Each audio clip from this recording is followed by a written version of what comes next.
In today's segment, sponsored by CarePatrol, if you're in the situation of considering an assisted living facility for a loved one, well, your head may be swimming with all of the options and the boxes to check, but what you really need is a partner. And that's what CarePatrol of West Michigan does.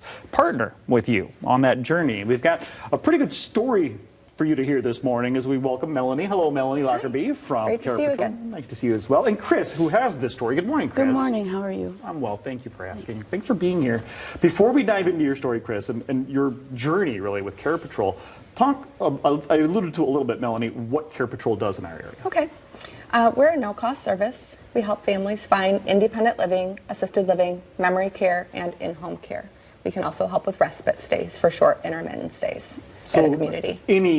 Basically any chapter of that season of life, you've got it covered. Yeah. Yeah. So you partner along with people and say, let's find the best place for your loved one. And Chris, let's talk about how that went for you. What were you going through?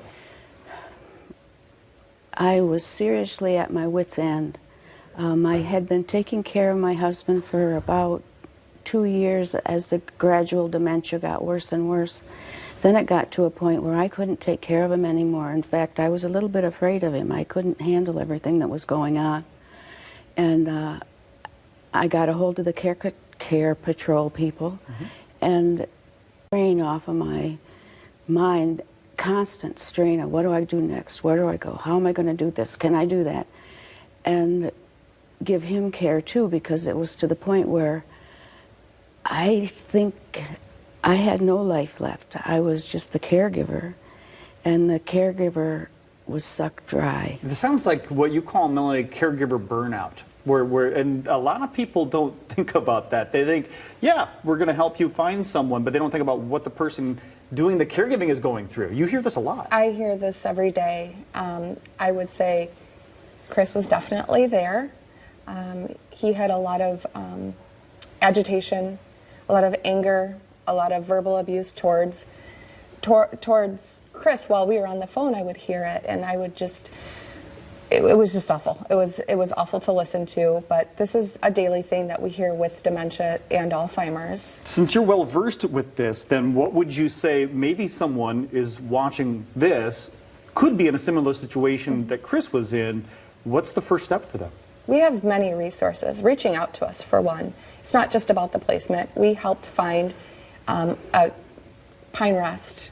I had contacts there. I called and I said, this is what's going on. We were able to get him in to help calm his anxiety, his nerves, his agitation, figure out what worked for him. They knew that having a special one-on-one caregiver that he really liked would calm him down, so they would put that in place.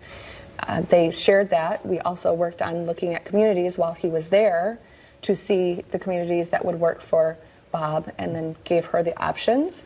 So once he was at that community, Pine Rest worked with them and said, this is what's working for Bob. And then we went on and placed him. It sounds like you had your plate full, Chris. Oh, my goodness. You were really, it was a full-time job taking care of Bob. So when this happened, I almost sense, I can almost feel the relief coming off of you when just Melanie recaps it. It's exactly so. I was in it alone. I didn't get much help from my family. One of Bob's brothers helped me out a lot when I just needed to buzz out and smell the roses. But I thought I was Superwoman. I could do anything.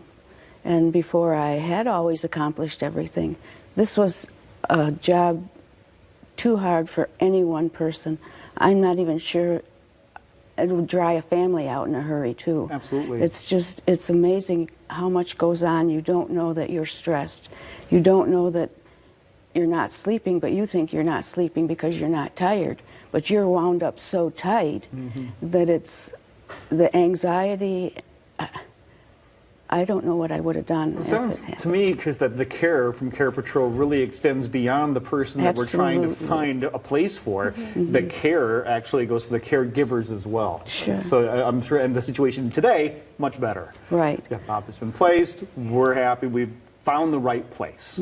Everything's good, and I still can call on Melanie for anything. And in fact, Melanie oftentimes would calm me down from things, and that's all I needed was just that. Someone to talk just to. her voice would calm me down. Just to know she was there was calming. Amazing, Melanie, that the care continues sometimes even after placement. Yes. So We're let's. consistently following up with our clients to make sure things are going well. This is something that we would love. If this is a situation you're in this season of life, there's your answer. Western Michigan, the CarePatrol of Western Michigan. You can go to westernmi.carepatrol.com to find more information, or just really pick up the phone. They're ready to answer your questions. 616-773-2085.